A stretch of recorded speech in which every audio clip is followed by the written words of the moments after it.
Bonjour Laurent, Bonjour, ça va bien? ça va super bien toi? Absolument.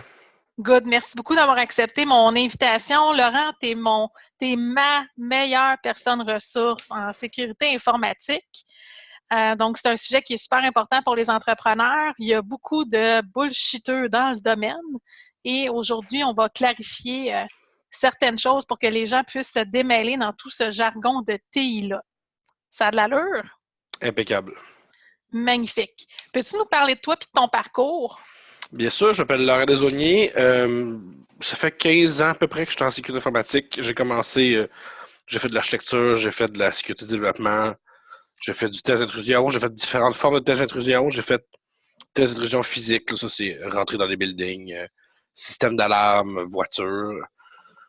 J'ai fait du logiciel, là, donc tout ce qui est compromettre du système de paye, des banques, ce genre de choses-là. Donc j'ai vraiment un background, puis j'ai fait de la consultation dans le domaine de l'intrusion physique ou logicielle ou la consultation de ces mêmes domaines-là.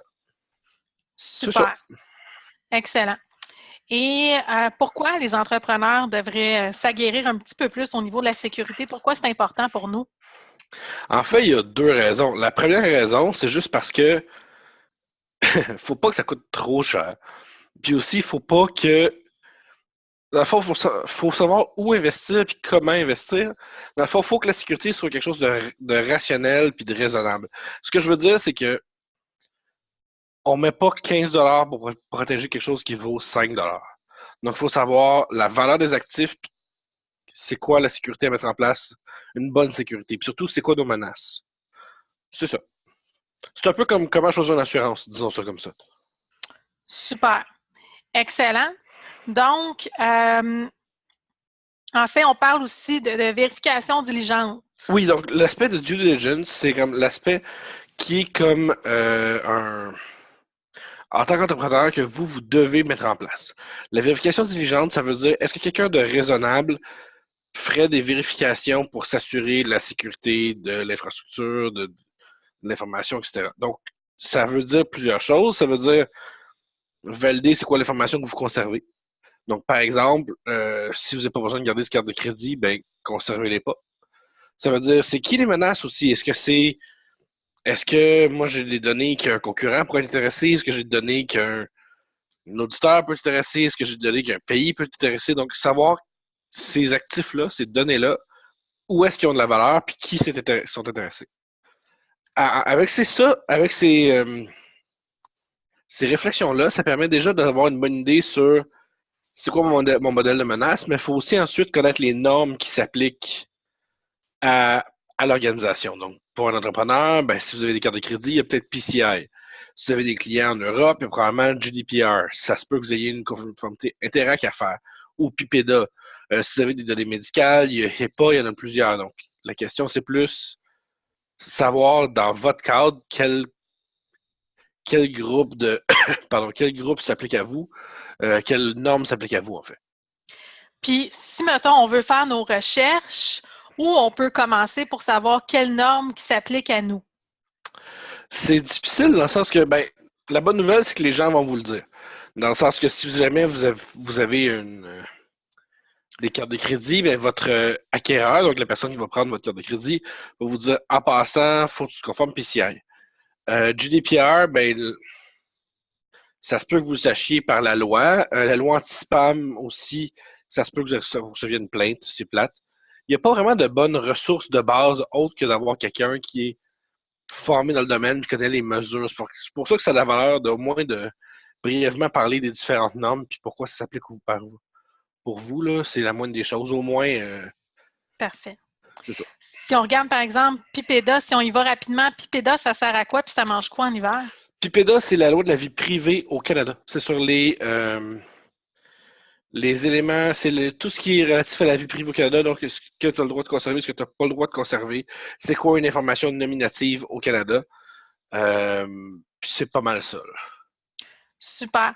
Donc, le PCI, on a déterminé, c'était pour les cartes de crédit. Ouais. Donc, quoi, Payment Card Industry, c'est pour s'assurer que vous ayez des mécanismes de protection suffisants pour les cartes de crédit. OK. Supposons que moi, je fais du commerce en ligne, par exemple, puis on va utiliser, exemple, Shopify. Oui. Donc, c'est eux qui procèdent mes paiements pour moi ou c'est PayPal qui procède mes paiements pour moi. Est-ce que je vais être concernée par le PCI ou si Oui. c'est... Oui, OK. PCI a 4 niveaux de conformité qui va de niveau 1, ça c'est les très très grosses compagnies, là, les Procter compagnies. Gamble, Provigo. C'est ça, les grosses compagnies. Bon. Puis moins vous avez de transactions ou moins les transactions sont chez vous, moins vous avez de requis à remplir. Dans OK. le cas de vous avez un site web et vous utilisez la méthode avec redirection de Shopify, là, c'est un peu technique, mais dans ce cas-là, vous êtes responsable, vous, de démontrer que vos employés sont formés, vous êtes responsable que vous mettez en place de la protection sur votre site web, mais tout l'aspect paiement, la recevabilité, elle est retournée à, mettons, dans ce cas-ci, Shopify. Donc, ça voudrait dire que vous allez devoir démontrer que vous faites affaire avec un tiers qui est sécuritaire, puis ça rend la certification beaucoup plus légère que si vous le faisiez vous-même. Mais ça ne vous exclut pas de la conformité, ça fait que je la rende plus facile. OK. Parfait. Après ça, on avait Interac. Oui, même chose. Interac a des normes. Si jamais vous recevez des paiements Interac, il y a des choses que vous avez le droit de faire, pas faire au niveau du chargement, du chargeback, de la détection du blanchiment d'argent, de la fraude. Donc, il y a déjà tout un cadre de loi donné par l'association Interac, là, la marque, pour pouvoir traiter des cartes de débit. OK. Ça. Super. Puis, donc, tu nous notais aussi ISO 27001. Oui, puis je vais aussi vous parler de GDPR après. Je n'en ai pas encore parlé, mais c'est important d'en glisser un mot. Oui, donc ISO 27001, c'est une certification qui est parfois demandée dans des appels d'offres, des choses comme ça. C'est une évaluation de votre gouvernance de sécurité et votre gestion de risque. Ça veut dire que c'est comme un... Mais ISO, c'est connu, c'est une certification connue. Tu sais, ISO 9001, par exemple, tout le monde connaît. Mais ISO 27001, c'est la même chose, c'est juste pour la sécurité informatique. Fait que si vous êtes certifié ISO 27001, ça veut dire que vous avez fait un certain nombre d'efforts et vous démontrez que vous avez un certain niveau de gouvernance de sécurité, généralement. Super. Et si on finit avec la dernière, le petit bébé, les GDPR qui ont fait que tout le monde, il y a beaucoup de gens qui ont fait dans leur culotte parce que c'est pas clair ce que c'est compliqué, puis en plus de ça, ça se passe en Europe. Ben, GDPR, c'est compliqué parce que les amendes sont très, très, très, très salées. C'est, je crois, là, faudrait que je google, mais je pense que c'est 4% du chiffre d'affaires ou 20 millions le plus élevé des deux, là. C'est assez élevé le prix des amendes. Fait que je sais que ça stressait vraiment beaucoup de gens. En gros, GDPR, c'est une norme sur la protection des renseignements de la vie privée des citoyens américains. Européens, pardon. Il y a 4-5 éléments à se souvenir. Le premier, c'est que n'importe qui peut demander d'accéder à ses propres données. Et il y a un délai pour que vous le fournissiez. Donc, exemple, vous avez un service, peu importe, vous faites peu importe un service. Moi, comme client européen, je peux vous dire, veuillez me transmettre toutes vos données si possible que vous avez par rapport à moi et vous êtes obligé de le faire dans un certain temps. Puis c'est pas long, là, c'est comme un mois, mais c'est pas beaucoup de temps. Sinon, il y a des amendes. Ça, c'est le premier point. Le deuxième point, c'est la suppression. Un client peut demander de supprimer ou de corriger les erreurs dans vos dossiers. Donc, encore une fois, vous avez un service, je peux intéresser, je peux dire supprimer toutes les données que vous avez sur moi. La troisième chose, c'est vous devez il y a des données que vous n'avez pas le droit de partager sans consentement. Donc, si jamais, mettons, vous avez, je prends les pires cas, là, vous avez un tiers qui a accès à des données, et bien dans ce cas-là, il faut qu'il consente de façon explicite à ce que ces données-là soient partagées. Puis donc, si c'est pas oui, c'est non. Exactement. Il faut que ce soit explicite et clair. Donc, ça a plein d'impact, là. Il y a beaucoup de sites web qui utilisent ce qu'on appelle, qui vont utiliser des trackers pour voir combien de temps le client passe sur le site, c'est quoi son navigateur, où est-ce qu'il regarde. C'est très utile en marketing, mais ça peut avoir un impact sur la conformité de GDPR. Okay. Et le dernier point de GDPR, c'est avoir une politique de vie privée qui explique de façon claire et précise quelles données sont conservées, pour combien de temps, puis ils sont transmis à qui. Là. OK. C'est tout. Ben, c'est tout. C'est beaucoup de choses, mais c'est pas... si on fait pour les petits commerces, c'est quand même pas si complexe que ça. Ben, en fait, il faut y penser, mais quand on commence, si on y pense, ça se résout, la majorité de ces normes-là se résument à une chose. Si vous n'avez pas besoin des données, conservez-les pas. C'est simple, dans le sens que le meilleur moyen de ne pas avoir de PCI, c'est de ne pas avoir de carte de crédit. Si jamais vous n'en avez pas de besoin, si vous êtes une shop carte non présente, là, vous êtes une pizzeria, ben vous avez besoin des numéros de carte de crédit parce que quand on appelle au téléphone, vous les notez. C'est correct. Vous avez un besoin d'affaires, c'est justifié. Mais si jamais vous êtes une compagnie qui a un terminal, là, un bon français, un pinpad dans lequel la carte est insérée, vous n'avez pas besoin de numéro de carte, ben gardez-les pas. Euh, si jamais vous avez vous gardez des données de votre client comme le nom, c'est normal, c'est votre client. Ça donne naissance, avez-vous vraiment de besoin? Si vous n'avez pas de besoin, ben gardez-les pas. Ça va vous aider. Donc, c'est vraiment juste être capable de faire un régime minceur aux données que vous conservez, puis ça va rendre votre vie beaucoup plus simple. Moi, ce que j'ai appris de mes lectures, c'est vraiment au niveau de la transparence aussi. Absolument. Donc, il faut absolument, tu as absolument raison, Mylène, c'est la transparence. Donc, avoir une vraie politique de sécurité, une politique de vie privée publique, c'est sûr que ça va rendre ça beaucoup plus simple. Parfait. Puis, en fait, moi, ce que j'ai fait, c'est que j'ai carrément envoyé à tout le monde, à mes 5000 noms sur ma liste, voici, pas me conformer au GDPR, voici ce que ça change pour vous, voici ma politique de vie privée et voici les conditions d'utilisation de mon site web. Je vous souhaite une super belle soirée. Ben, ça m'amène à un autre sujet qui est le CAN Spam Act, Oui. qui est une autre loi sur ajouter quelqu'un à des listes ou à à envoyer des courriels de masse. Oui. Donc, la règle maintenant, c'est vous n'avez pas le droit d'ajouter quelqu'un à une mailing list sans une relation d'affaires immédiate avec cette compagnie-là. Donc, moi, je suis, je sais pas, nettoyeur Laurent. Je peux pas t'ajouter sur ma liste juste parce que tu es mon ami. Il faut Plus que tu que ailles ça. sur mon site web. Il faut que tu ailles sur mon site web puis que tu, par exemple, que tu demandes mon modèle de CV gratuit. Puis là, tu vas être inscrit sur ma liste. Ça va plus loin que ça. Faut qu'il y ait une case à cocher que faut que je coche pour accepter d'être ajouté.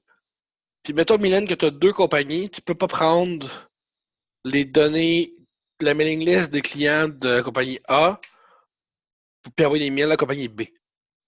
Donc, Okay. l'important, c'est qu'il faut qu'il y ait une relation d'affaires envers le client. Donc, moi, je suis abonné à Laurent Inc. Que Laurent Inc. m'envoie des courriels parce qu'une relation d'affaires, c'est absolument correct. Que Mylène Inc., en qui j'ai pas de relation d'affaires, veut m'envoyer du courriel pour de la publicité ou peu importe, selon Can Spam Act, ce n'est pas correct, sauf si je l'ai demandé. OK. Fait que c'est parfait. Ça. Merci d'avoir clarifié ça.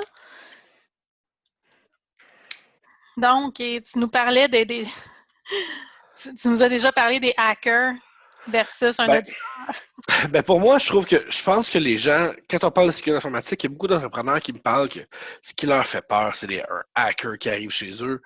Pour moi, là, ce qui est le plus épeurant de loin, c'est un auditeur. Un auditeur, ça peut arriver chez vous, puis ça peut vraiment, vraiment, vraiment faire du trouble. Ça peut, tu sais, il y a un risque d'affaires réel. Là. Si vous perdez la permission de traiter des cartes de crédit, ben votre business, ça se peut qu'elle aille pas bien. Si jamais vous êtes poursuivi pour 40 millions de dollars d'amende, ben c'est sûr que ça a un aspect réel sur votre business. Donc, pour moi, quand on parle de gestion de modèle de menace puis modèle de risque, dans beaucoup de cas, l'auditeur est une menace au moins aussi réelle que le hacker, si c'est pas plus. C'est aussi, honnêtement, quand vous j'essaie de justifier un budget de sécurité pour beaucoup de gestionnaires, ils comprennent c'est quoi un auditeur et c'est quoi l'impact. Là. Fait que, brièvement, il y a plusieurs moyens pour vous pour réduire le risque de tout ça. Oui. Mais évidemment, il faut juste savoir un peu, il faut comprendre que pour moi, un auditeur dans une compagnie en entrepreneuriat est au moins une menace égale ou supérieure à celle d'un hacker. Super. Excellent. Et si on parle de réduire nos risques, comme tu le C'est ça. mentionnais, donc on commence par limiter les informations qu'on a. Ben, ça, Donc, je l'ai on n'a déjà pas dit, en besoin. fait. Oui, C'est ça, c'est super simple, mais c'est quand même important. C'est le numéro un. Ensuite de ça, mettre juste assez de contrôle de sécurité. Pourquoi je mets juste assez? C'est parce que, ben, faut pas virer fou. Ça peut monter très cher très vite. Mais au minimum, là, ayez un antivirus, ayez des backups. Il y a un gag sur Internet qui dit que tu as deux types de gens, ceux qui ont des backups et ceux qui n'ont pas encore perdu de fichiers. Mais c'est un ou l'autre, dans le sens que tous ceux que je connais qui ont des backups, c'est parce qu'ils ont perdu des fichiers, assurez-vous que ce ne soit pas que des données d'entreprise parce que ben, ça peut être votre business qui part. Soyez vigilant avec les courriels, validez la sécurité de vos embauches, puis utilisez le nuage. Puis là, deux petits commentaires. Le premier, c'est oui. ayez un antivirus à jour. Gratuit, c'est pas nécessairement un gage de qualité, dans le sens que s'il est gratuit, ben, On a ce pourquoi on paye. c'est ça. Investissez peut-être un 60 pour un vrai antivirus, ça pourrait aider. Puis, utilisez le nuage. Quand vous êtes une très grande compagnie, je ne recommanderais absolument pas d'aller vers l'info nuagique seulement, puisque vous voulez conserver vos données stratégiques. Il y a plein de choses que je vous recommanderais. Dans le contexte d'une petite entreprise qui n'a peut-être pas un regroupement TI, une équipe TI, ben, les gens dans le nuage, eux, l'ont. Fait que vous profitez de leur expertise, puis c'est vraiment un moindre mal de loin. Là. Fait que moi, ce que je vous suggère, c'est d'utiliser le nuage dans votre contexte. Donc, en démarrage, on peut se contenter d'un service de sauvegarde qui va être simplement en ligne, en info nuagique. Oui. Puis, plus on grandit, à un certain point dans notre croissance, ça va valoir la peine d'investir sur un backup qui est fait à l'externe et qui est conservé physiquement ailleurs que dans nos bureaux. Ben, à terme, c'est le genre de choses qu'on pourrait faire.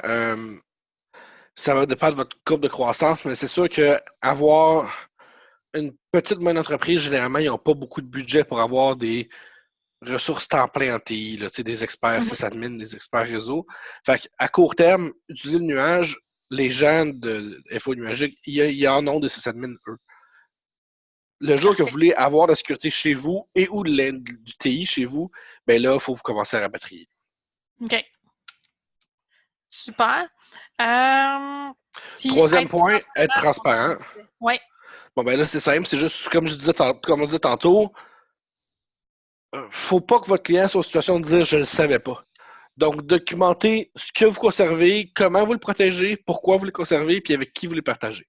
Puis si vous faites ça et vous publiez cette politique-là, bien évidemment, ça va vous permettre de vous protéger contre énormément de problèmes. Là. Puis une mention sur le site web, c'est suffisant. Une mention sur le site web avec un lien vers la politique complète, absolument. Parfait. Utiliser le nuage, je viens juste de l'expliquer, fait que pas de problème. Un nuage n'est pas magique, non? Oui, ça c'est important de savoir par contre que si vous utilisez le nuage, bien évidemment, ça veut dire que vous donnez vos données publiques accessibles aux fournisseurs infonuagiques. Donc ça veut dire que si, mettons, moi je mets données sur Google, sur, mettons, Google Drive, ben Google est en mesure, s'il voulait, d'accéder à mes données. Donc, on revient au lien avec la politique de vie privée, mais évidemment, ça veut donc dire que je partage avec un tiers des données. Fait que faut peser le pour et le contre. L'impact autre aussi, c'est, mettons, et c'est déjà arrivé dans le passé, ceux qui utilisent beaucoup un service infonuagique, ça se peut qu'ils fassent faillite. Et là, l'impact pour votre business peut être important. Donc, je pense aux clients qui ont un CRM, par exemple, dans le nuage. Donc, un CRM, c'est un outil pour faire le suivi de ses clients, des relations fournisseurs, etc. Ben, si jamais votre CRM dans le nuage fait faillite, puis du jour au lendemain, il n'est plus là, ben là, ça se peut que votre business soit dans le trouble. Fait que prévoyez un mécanisme. Un deuxième mécanisme parce qu'il peut avoir un impact chez vous. Fait que, moi, je vous dis, le nuage, c'est une très bonne solution. Je maintiens encore que c'est la moins pire solution pour une PME, mais il faut quand même comprendre les implications. Là, c'est pas parfait. Là. Super. Et pour terminer, est-ce que tu peux nous parler de fraude? Ah oui. Fraudes qu'on voit. Ben, écoute, toi, tu dois en avoir vu plus qu'une. Il y en a plusieurs, fait que je voulais au moins vous en partager quelques-unes classiques. Là. Je ne sais pas si on va voir l'écran, mais il Il y en a plusieurs comme le premier que beaucoup de compagnies, c'est quelqu'un utilise votre nom. Donc, vous avez un nom de compagnie, Mylène Inc. Et là, quelqu'un vous dit attention, on détecte que quelqu'un utilise un faux domaine mylèneinc.cricket ou mylèneinc.info.biz.eu, une espèce de nom un peu tarabiscoté. Et on vous demande est-ce que la personne dit dans ma générosité infinie, je l'ai acheté pour toi pour te protéger, je te la revends pour 800$.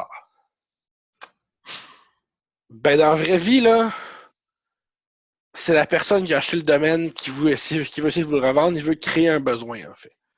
Fait qu'il y a une perception que ça presse, mais en fait, ça ne vous utilise pas. Puis de toute manière, si vous avez un bon ranking dans Google, si vous avez si jamais vous êtes bien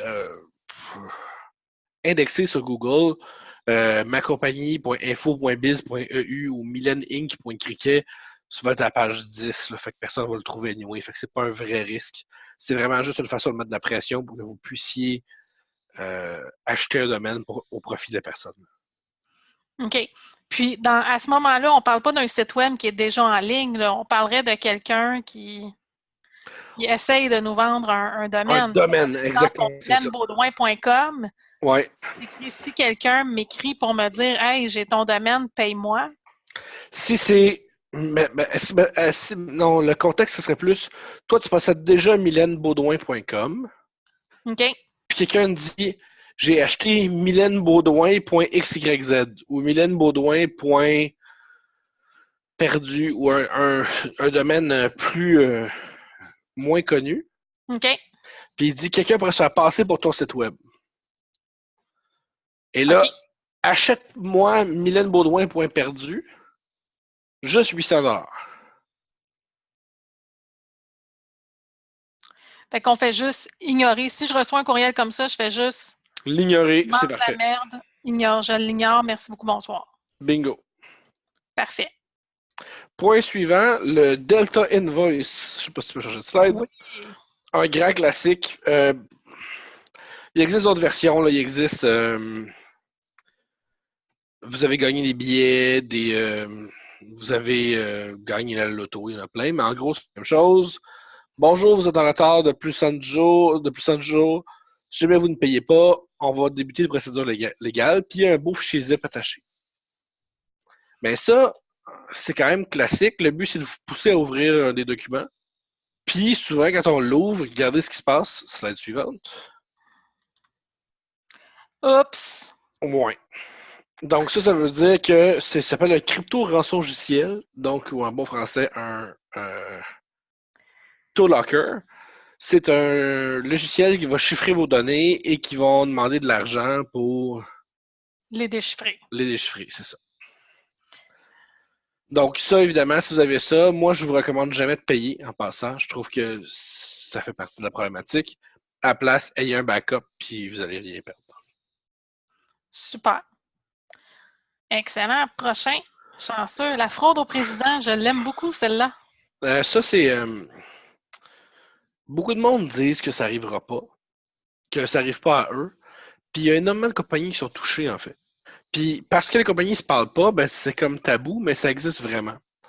Donc le contexte, c'est des gens vraiment qui ont du talent. Ils vont attendre que le président ou la présidente soit en vacances. Puis ils vont envoyer un courriel disant bonjour, là le président est en vacances, j'ai besoin d'une somme de temps, j'ai parlé à telle personne légale, telle vice-présidence. Puis c'est super bien fait, dans le sens que les noms sont bons. La personne qui appelle au téléphone connaît très bien la structure de la compagnie, connaît vraiment les bons noms et demande, mettons, un transfert de 4 millions d'urgence. Puis souvent, les gens vont le faire. Puis là, ça a un impact important parce qu'évidemment, ben, la personne qui transfère 4 millions pour bien faire à la demande du président, ben finalement, c'est pas le président. Mais ça arrive assez souvent. Puis c'est assez bien fait pour de vrai. Et les paiements Swift, tu peux pas virer ça de bord. J'ai fait la recherche. Exactement. Oups. Ah ben j'arrive. T'étais à bonne slide. OK, parfait. Puis Ce qui est problématique avec ça, c'est que les gens réagissent mal. Ils vont mettre la personne dehors ou ils vont garder ça secret. Puis, la personne. Le problème, c'est que développer une culture du blâme dans une organisation, ça tue toute l'initiative. Il n'y a plus jamais personne qui prend l'initiative dans cette compagnie-là parce que l'initiative va être punie. Puis garder ça secret, c'est le pire chose parce que ça peut arriver. Il y a une compagnie que je ne peux pas nommer qui ont perdu 1,6 million la première fois. Ils ont mis la personne dehors. Ils ont dit à personne ce qui s'est passé. Puis 6 mois après, le fraudeur a fait la même affaire à la deuxième personne pour un 3 millions. Wark. Puis dans ce cas-là, en fait, toi, tu en as vu, tu fais ça à cœur de jour, ça fait des années. Tu en vois combien de fois par année des fraudes comme ça? Une vingtaine par année. À peu Donc, près c'est 2 par mois, là. que moi, je suis exposé. OK. La plus petite que j'ai vue, c'est 100 000. Puis la plus grosse que j'ai vue, c'est 12 millions. Le souffle me coupe. Mais là, c'est juste ça que moi, je suis exposé, mais je veux dire, c'est pas tout le monde qui appelle moi ma compagnie, là. Il y a plein d'autres mondes, fait que je veux pas... Mais t'es là-dedans à temps plein, puis c'est quand même, tu sais, si toi qui es là-dedans à temps plein, t'en vois 2 par mois, puis juste toi, fait qu'imagine les autres compagnies qui font exactement la même chose que toi, combien est-ce qu'il y en a? Ouais. Fait que c'est une fraude qui est super bien organisée. Ils sont vraiment bien faits, ouais. Corrige-moi si je me trompe, mais la meilleure façon, en fait, de prévenir ça, c'est d'y aller avec des doubles contrôles pour les paiements en haut d'un certain montant. Absolument, c'est exactement ça. Donc, c'est un point de vue administratif, mais le double contrôle est exactement la solution. Mettons en haut de, je sais pas moi, mettons 20 000 ou 10 000 là. Donc, à ce moment-là, ça, ce que ça veut dire, juste pour vulgariser pour les gens qui nous écoutent, c'est par exemple, si moi, je suis contrôleur, puis je suis technicienne comptable, je dois faire un paiement de 25 000 ben, à cause que j'ai dépassé la limite que je peux faire moi-même, il faut que j'aille voir mon boss, Laurent, pour lui demander de signer pour moi ce paiement-là, parce que sinon, la transaction, elle passera pas. Fait qu'en ayant un double contrôle, ça évite ces choses-là, généralement. Puis pas répondre, sinon. Ouais. L'autre cas classique, l'extorsion déni de service. Donc, il y a beaucoup de compagnies pour qui les sites web doivent être à jour à certaines périodes de l'année. Exemple, si moi je suis une compagnie qui fait des impôts, ben la période des impôts, c'est super important que mon site web soit disponible. Même chose, si moi, je sais pas, j'ai un pool de hockey, ben l'été, c'est pas le meilleur moment. Donc, moi, Mais rendu au mois d'avril, début des séries, tu veux un site web qui fonctionne. c'est ça. Fait que le point, c'est, il y a des gens qui vont dire, je vais rendre votre système indisponible si vous ne me payez pas. Puis souvent, ça peut avoir un effet business très important. Dans le sens que si votre site web est down, si c'est une compagnie qui fait des impôts, puis pendant le temps des impôts, vous êtes down, ben il y a un impact réel. Fait que ça s'appelle de l'extorsion, c'est assez fréquent. Ça existe aussi dans le monde réel, comme vous savez, là, c'est pas unique à l'informatique, là, c'est juste que c'est pas le site web qui menace, là, mais ouais, ça existe aussi. Puis moi, je vous recommande de ne pas payer et d'aller voir la police.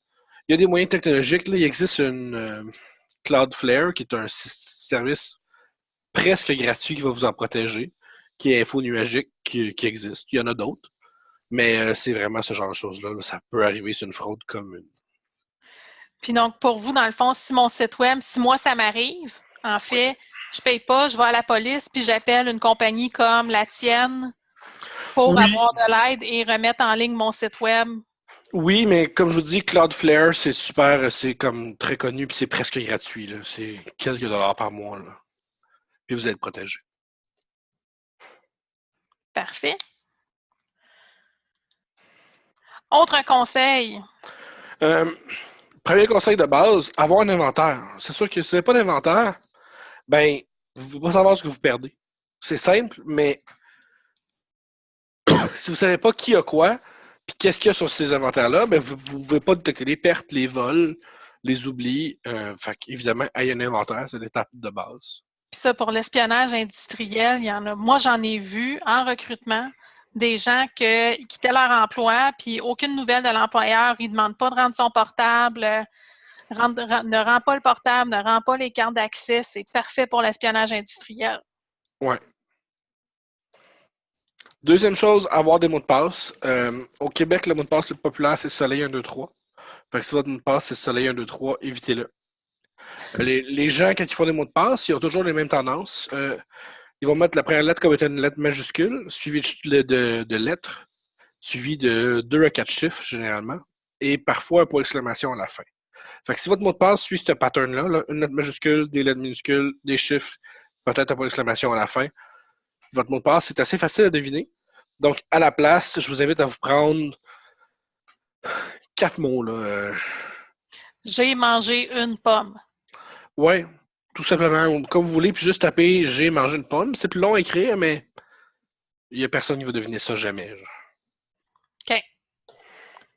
Alors, l'autre possibilité aussi, c'est avoir des mots de passe uniques par site web. Là, évidemment, c'est compliqué. Là. Dans la vraie vie, c'est difficile. Là, celui-là, c'est dessus. Tel mot de passe, tel mot de passe. Il existe des gestionnaires de mots de passe, comme KeePass qu'on voit à l'écran, qui permet juste de conserver des mots de passe, de générer des mots de passe de façon sécuritaire. Puis même vous n'avez pas besoin de vous en souvenir. Vous avez juste besoin d'avoir votre grand mot de passe pour KeePass, dans le fond. Fait que ça remplace le fichier texte ou le fichier Excel que beaucoup de monde ont sur leur bureau. C'est juste que ça fait que si moi, je vole le fichier KeePass, si j'ai pas le mot de passe, je peux rien faire. Tandis que si c'est un Excel ou un texte, ben, tout le monde peut l'ouvrir si jamais il est perdu ou volé. Parfait. Maintenant, j'ai une question. La plupart des ordinateurs maintenant nous demandent, voulez-vous qu'on se rappelle de votre mot de passe? Exact. Donc, moi, je fais oui parce que je ne veux pas me souvenir de tous mes mots de passe. Sauf que si je me fais voler mon ordi, exact. En fait, pour moi, ça. Il y a ça. Il y a aussi. Pour plein de raisons, c'est pas une bonne idée de faire ça. C'est sûr que c'est mieux qu'avoir un mot de passe Soleil 1, 2, 3 partout, mais moi, je recommande vraiment plus d'utiliser qui passe. Il y a aussi l'aspect, ce qu'on appelle maliciel ou virus. Quand vous faites ça, les maliciels, si jamais vous avez déjà un maliciel sur votre poste, lui aussi est en mesure d'accéder à vos mots de passe. Fait que c'est problématique. OK. Deuxième facteur, ça, c'est quelque chose que j'ai trouvé vraiment cool quand tu m'en avais parlé. Donc, par exemple, pour ouvrir, il y a souvent il y a des applications que, par exemple, Facebook, si tu te logs sur un ordinateur, que tu ne rentres pas normalement, Facebook va faire comme j'ai besoin d'un code. Exactement. Puis là, ils vont vous envoyer un SMS, il y a plein de versions. Le problème, c'est que pour beaucoup de gens, c'est problématique parce que ça prend un cellulaire, c'est compliqué, c'est lourd, pour beaucoup de gens, le fait de devoir ouvrir un cellulaire, recevoir un SMS, le taper, c'est moyen. La photo qu'on voit, c'est une YubiKey. Puis c'est vraiment fantastique. C'est comme une clé de voiture. On la branche dans le port USB. Puis c'est le deuxième facteur tout seul. Là. C'est vraiment, vraiment le fun. Super. Faire des backups, ça, je l'ai déjà dit. Effectivement. Fait que puis ça existe vraiment pas cher. Là, fait que je vous encourage. Ressources humaines. Faire une enquête à l'embauche. Forcer les gens à prendre leurs vacances. Pourquoi? Pourquoi? C'est parce que, surtout ceux qui traitent avec l'argent, souvent, ils ont moyen de cacher des données ou de cacher des flux monétaires. Mais pendant qu'ils sont en vacances, soudainement, ben là, ça se peut qu'ils seront pas là pour cacher des choses. Fait que, par exemple, imaginez une caissière qui est en vacances, puis que soudainement, il y a 10 000 de plus par semaine. Ben, ça se peut que ce soit louche. Quelqu'un qui est en hypothèque, puis que soudainement, l'hypothèque est différente, ce genre de choses-là. Forcer les gens à prendre des vacances, c'est un excellent moyen parce que quelqu'un d'autre va devoir jouer les chiffres, va devoir essayer de faire leur travail et donc détecter les problèmes s'il y en a. Super. Et valider nos accès informatiques. Oui, donc, ce qui est problématique, c'est que tu as des gens qui vont faire 3-4 travails dans la même organisation. Ils vont rentrer en marketing, faire finance, faire ressources humaines, puis faire un autre groupe. Puis soudainement, ils ont les droits de tout ce monde-là ensemble. En fait, que quelqu'un change de job dans la même compagnie, il faudrait changer ses accès aussi, pas juste y en ajouter. Dans le sens qu'il ne faudrait pas qu'une personne ait accès à tout. Là. Fait que valider les accès à tout, à tous, dans le fond. Donc, par exemple, si moi, j'étais commis au compte payable, puis là, je deviens analyste financière, bien, je ne devrais plus avoir accès au payable, je devrais juste avoir accès aux états financiers. Exact. C'est un très bon exemple. Super. Maintenant, les doubles contrôles pour les aspects critiques, on en a parlé un petit peu pour la fraude au président. Ouais. As-tu d'autres exemples de ce qu'on peut faire pour mieux se protéger là-dessus? Non, c'est vraiment la meilleure méthode, c'est ça. Donc, c'est 2 personnes qui signent. Ouais. Super. Excellent. Bien, je pense qu'on a complété. Absolument, mais merci beaucoup. Merci beaucoup d'avoir pris le temps avec moi aujourd'hui. C'est vraiment, vraiment apprécié. Et ben, comme toujours, c'est toujours un plaisir de discuter de sécurité avec toi. Excellent, passez une bonne journée. Merci, Laurent.